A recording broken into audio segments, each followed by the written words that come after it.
Hello, bachcho. Let's read this question. So this question says, four particles situated at the corners of a square of side A moves at a constant speed v. Each particle maintains a direction towards the next particle in succession.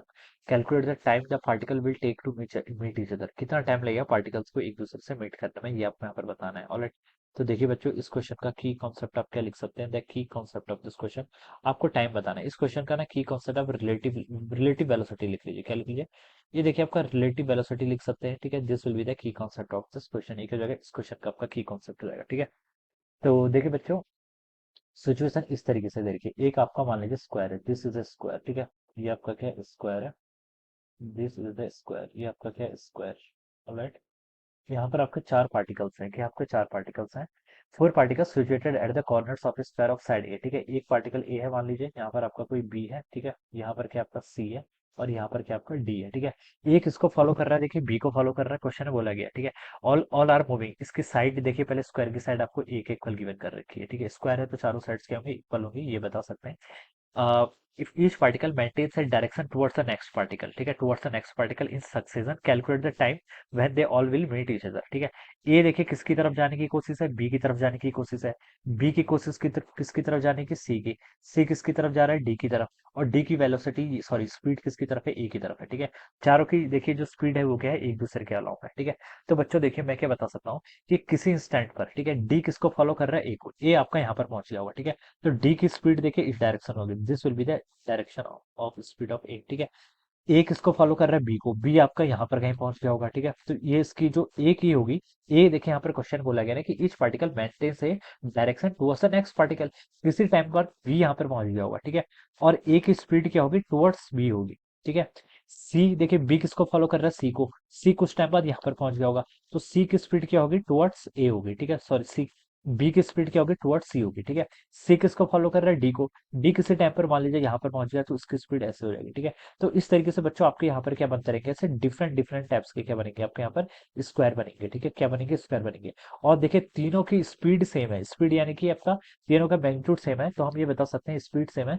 ठीक है, velocity का magnitude same है, तो बता सकते हैं कि तीनों ने इक्वल डिस्टेंस ट्रेवल करी हुई. किसी टाइम पर देखिए ये ऐसे यहाँ पर होंगे. ठीक है, किसी टाइम किसी इंस्टेंट ऑफ टाइम पर. ठीक है, एक यहाँ पर होगा ए, बी आपका यहाँ पर होगा मान लीजिए. ठीक है, सी आपका यहाँ पर होगा, और डी यहाँ पर होगा. और ये जो इनके बीच की डिस्टेंस होगी क्या होगी? जो इनके बीच की डिस्टेंस होगी, ठीक है, ये मान लीजिए किसी इंस्टेंट पर आपका एक ऐसे स्क्वायर बनता है. ठीक है, ये मैं ऐसे ड्रॉ कर रहा हूँ. ठीक है, तो हम ये बता सकते हैं कि चारों ने क्या करी होगी? देखिए चारों की स्पीड सेम है, तो चारों ने डिस्टेंस इक्वल ट्रेवल करी होगी. मान लीजिए ये डिस्टेंस आपकी आर के इक्वल है, तो बाई सिमेट्री में बता सकता हूँ कि ये डिस्टेंस भी कितनी होगी? आर के इक्वल होगी. चारों की स्पीड देखिए सेम है. ठीक है, तो इन चारों ने क्या करी होगी? जो डिस्टेंस ट्रेवल करी होगी वो भी क्या करी होगी? इक्वल ट्रेवल करी होगी. ठीक है, तो ये देखिए चारों एक दूसरे के क्या आ रहे हैं? आपके पास आ रहे हैं. क्या आ रहे हैं? चारों एक दूसरे के पास आ रहे हैं. और फाइनली देखिए ये सब कहाँ पर मीट करेंगे? आप बता सकते हैं कि finally they will meet at the centre of the square.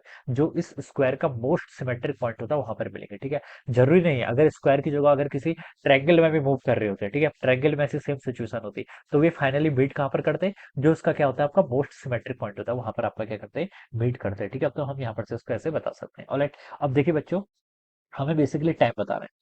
Time देखिए क्या होगा? इनिशियली देखिए मान लीजिए मैं यहाँ पर ऐसे कंसिडर कर लेता हूँ कि बी वाला देखिए सी को फॉलो कर रहा है. बी वाला क्या कर रहा है? सी को फॉलो कर रहा है. ठीक है, बी वाला क्या कर रहा है? सी को फॉलो कर रहा है, तो इसकी स्पीड तो इस डायरेक्शन में है वी. ठीक है, सी वाला किसको फॉलो कर रहा है? डी को फॉलो कर रहा है, इसकी स्पीड क्या होगी? वी. ठीक है, अब बच्चों देखिए हमसे बोल रहे हैं कि टाइम बताना है जब ए बी सी डी चारों एक साथ मीट करेंगे. ठीक है, जब बी सी से मीट करेगा उसी टाइम पर सी भी डी से मीट करेगा, और डी भी ए से मीट करेगा, और ए भी बी से मीट करेगा. चारों के चारों एक साथ एक टाइम पर एक ही साथ मिलेंगे. ठीक है, ऐसा नहीं हुआ कि बी और सी पहले मिल जाएंगे, सी और डी बाद में मिलेंगे, ऐसा नहीं. चारों के चारों की स्पीड सेम है. ठीक है, तो आप बता सकते हैं चारों के चारों क्या मिलेंगे? आपके एक ही टाइम पर आप मिलेंगे. ठीक है, चारों के चारों क्या मिलेंगे? एक ही टाइम पर मिलेंगे. ठीक है, अब बच्चों देखिए बी और सी के बीच में डिस्टेंस घटाने के लिए ये चारों के चारों एक साथ मिलेंगे, तो इनके बीच की सेपरेशन जीरो होगी. सेपरेशन जीरो करने के लिए कौन रिस्पॉन्सिबल है? ये वी रिस्पॉन्सिबल है. वेलोसिटी ऑफ बी क्या है? रिस्पॉन्सिबल है. ठीक है, वेलोसिटी बी किसकी तरफ है? आपकी सी की तरफ है. ठीक है, तो मैं लिख सकता हूँ v किसके इक्वल हो जाएगा? आपका minus d x by d t. और ऐसा भी बोल सकते हैं this is called velocity of, क्या बोल सकते हैं? This is the velocity of approach. Minus sign क्यों यूज कर रहा हूँ? क्योंकि ये दोनों एक दूसरे के पास आ रही है. ये डिस्टेंस मान लीजिए कि आपकी एक्स है, ये डिस्टेंस एक्स क्या हो रही है? आपकी डिक्रीज हो रही है. क्या हो रही है? आपकी डिक्रीज हो रही है, तो इसलिए मैंने v इक्वल टू क्या लिख रखा है? Minus d x by d T लिख रखा है. ठीक है, v क्या है? v आपकी स्पीड है, ये तो कांस्टेंट है, तो देखिए इसको क्या लिख सकता हूँ मैं?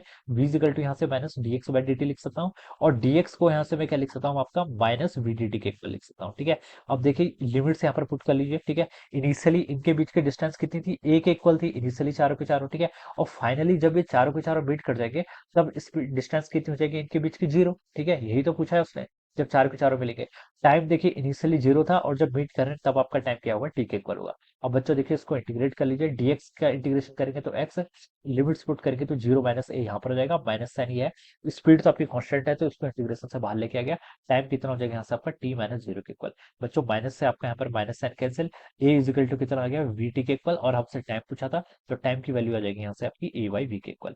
So this should be the answer of this question, ये क्या होगा इस क्वेश्चन का आपका आंसर। ऑलराइट, तो इस तरीके से बच्चों आप क्या करेंगे, इस क्वेश्चन को यहाँ पर सॉल्व करेंगे। तो टी इज इक्वल टू हमसे टाइम पूछा तो ए बाई वी के इक्वल होगा, जो कि आपको ए ऑप्शन पे गिवन कर रखा है। So this will be the right answer of this question, ये क्या हो जाएगा, इस क्वेश्चन के करस्पॉन्डिंग आपका यहाँ पर से राइट आंसर हो जाएगा। ठीक है, so I hope you all understood this concept. All the best and thank you so much.